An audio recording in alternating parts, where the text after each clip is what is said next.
Atuação de gala do Santos na Vila Belmiro, 4-0 em cima do Coritiba, que poderia ter sido um placar ainda maior. O time jogou com sobras, o time jogou muito bem comparado às outras partidas e diria até mais. Pode até ter sido o melhor jogo do Santos na Série B. E a gente precisa destacar quem foram os melhores da partida, como o Carille armou o time para conseguir ter essa atuação maravilhosa e o que esperar do Santos daqui para frente. Vamos falar tudo isso, como é que foi Santos 4-0 Coritiba pela Série B no Campeonato Brasileiro. Primeira coisa, o esquema tático do Santos. É o esquema tático que todo mundo conhece, 4-3-3. O cara diz ele não muda isso. A única coisa é que teve a troca dos zagueiros, né? Por conta da saída do Joaquim, que acertou com o Tigres do México, praticamente.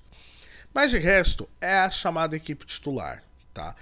Apesar do Aderlan ele ter ganhado vaga já e pedido farol, o JP Sherman ele foi o maior titular na boa parte do Campeonato Brasileiro.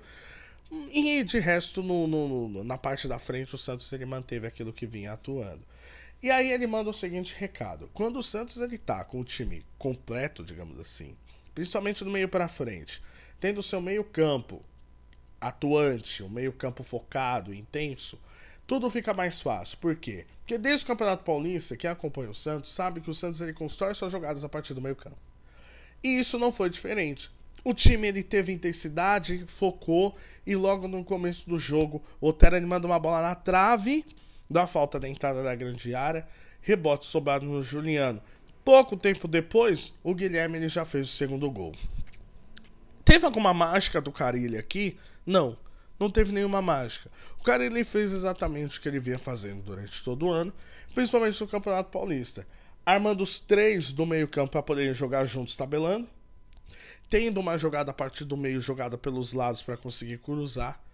E o Santos ele sempre chega dessa forma, tabelando, só que dessa vez ele teve uma coisa diferente das outras partidas.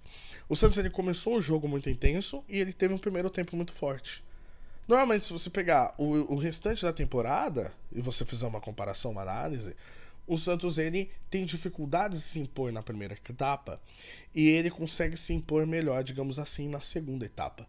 Então você vê jogos como, por exemplo, o Paysandu, que ele sofreu muito no primeiro tempo, contra o Avaí, que ele sofreu muito no primeiro tempo, contra o Amazonas, então um desastre.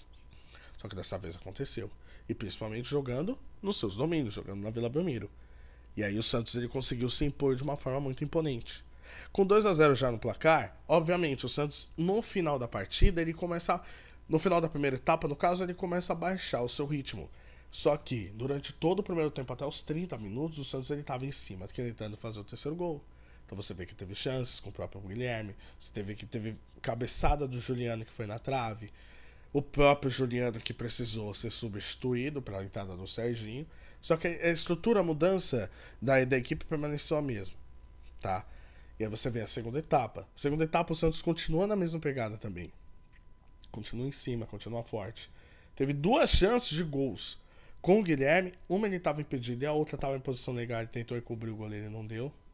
E aí você teve um pênalti pro Santos, uma jogada em que o Guilherme ele tentou encobrir o goleiro, ele foi tocado, acabou dando pênalti. Eu daria esse pênalti? Sinceramente não. Por quê? Porque eu vejo na jogada que o Guilherme ele perdeu a bola e ele começa a ver que, olha, eu perdi a bola e eu preciso, né, repor essa falta que foi feita.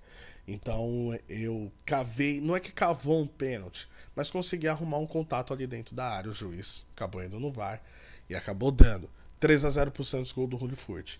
E aí você tem uma batida absurda do Otero, que a bola passa, cruza a área e o Pedrinho faz o quarto gol. O Santos poderia ter feito mais gols, tá? Ele não fez por conta de um certo preciosismo de alguns atacantes, principalmente o Guilherme. Só que foi uma atuação em que o Santos precisava dessa atuação. Ele precisava vencer e convencer. E fazia tempo que isso não acontecia. Eu diria que isso não acontecia desde o Brusque. Também foi na Vila Belmiro por 4-0. Então você vê que era um adversário um pouco mais qualificado que o Brusque. O Coritiba ele tá no meio da tabela. Só que o Santos, de lá pra cá, ele perdeu 4 partidas seguidas. E hoje ele é mais líder do que nunca, depois de ter 7 jogos de vencibilidade, sendo 6 vitórias. Tá? E vários desses jogos o Santos não foi vazado, o que é um ponto positivo. Porque se a gente for recortar as individualidades do jogo, o Gabriel Brazão saiu maior. tá? Gabriel Brazão, pelo menos 2, 3 defesas ali do jogo que levaram a torcida à loucura. Levaram o torcedor a acreditar, olha, nós temos um substituto de fato pro João Paulo e a gente não precisa ficar com tanta ânsia, né, de ir pro mercado tentar achar um goleiro. Não, a gente pode ser um pouco mais paciente. A gente pode tentar ver com calma quem é que pode ser o dono da posição. Só que o Gabriel Brazão passa a segurança. O Gabriel Brazão sai bem do gol. O Gabriel Brazão faz bem o X1, a tesoura, na hora que o atacante está na frente dele para conseguir fechar o ângulo. Então você vê que ele passa segurança. E aí você tem o Gil jogando como sempre, muito bem. Você tem um trio de meio campo que foi muito bem na partida. E quando você tem o trio de meio campo que vai muito bem na partida, o Santos tem grande chance de ganhar o jogo. Por quê? Porque o Santos, quando ele sai na frente, ele não perde, tá? Isso foi com todos os times. O Santos não toma virada. Só que ao mesmo tempo, se ele sai atrás, ele dificilmente recupera. Então, é aquele 880, né? Qual o resultado o Santos vai conseguir primeiro? Só que isso passa muito pelo meio campo. O meio campo muito bem ajustado, o Santos vai muito bem. Consegue conectar o ataque. E o ataque tem no seu ataque titular, digamos assim, que é o Otero, Furt e o Guilherme. Você vê que eles muito bem conectados, muito bem servidos, a chance de sair gol é bastante. Porque apesar que os três não são de extrema qualidade para finalizar, mas sendo abastecidos o tempo todo, a chance deles converterem é bem maior. Então você vê que é um Santos focado, um Santos ligado, um Santos que teve intensidade no primeiro tempo, mas que no segundo tempo acabou baixando as linhas, né? Ao ponto de experimentar o contra-ataque, mas teve grande chance. Mas é um Santos que manda um recado pra torcida que é o seguinte, olha, se eu estiver focado, se eu estiver intenso e se eu estiver entendendo o tamanho da Série B, eu vou subir de forma tranquila, tá? Então, pra mim, não precisava passar por aquele período das 4 derrotas, mas até que foi bom, por um lado, pro Santos poder ver que, olha, não vai ser tão fácil assim quando a gente precisa estar focado. Então, a partir do momento que o time esteve focado, que o cara não entendeu que precisava também mexer em algumas peças, o time tá com outra postura. Foi o melhor jogo do Santos na Vila Belmiro, empatado com o Brusque, tá?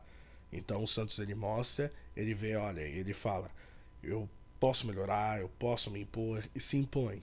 O Santos se impõe dos 90 minutos. Isso é que ficou legal a partida. Eu quero saber o que você acha. Você acha que o Santos ele foi bem? Deixa aqui nos comentários quem foi o melhor do jogo. Não se esqueça de se inscrever no canal. Tamo junto e até a próxima. Valeu.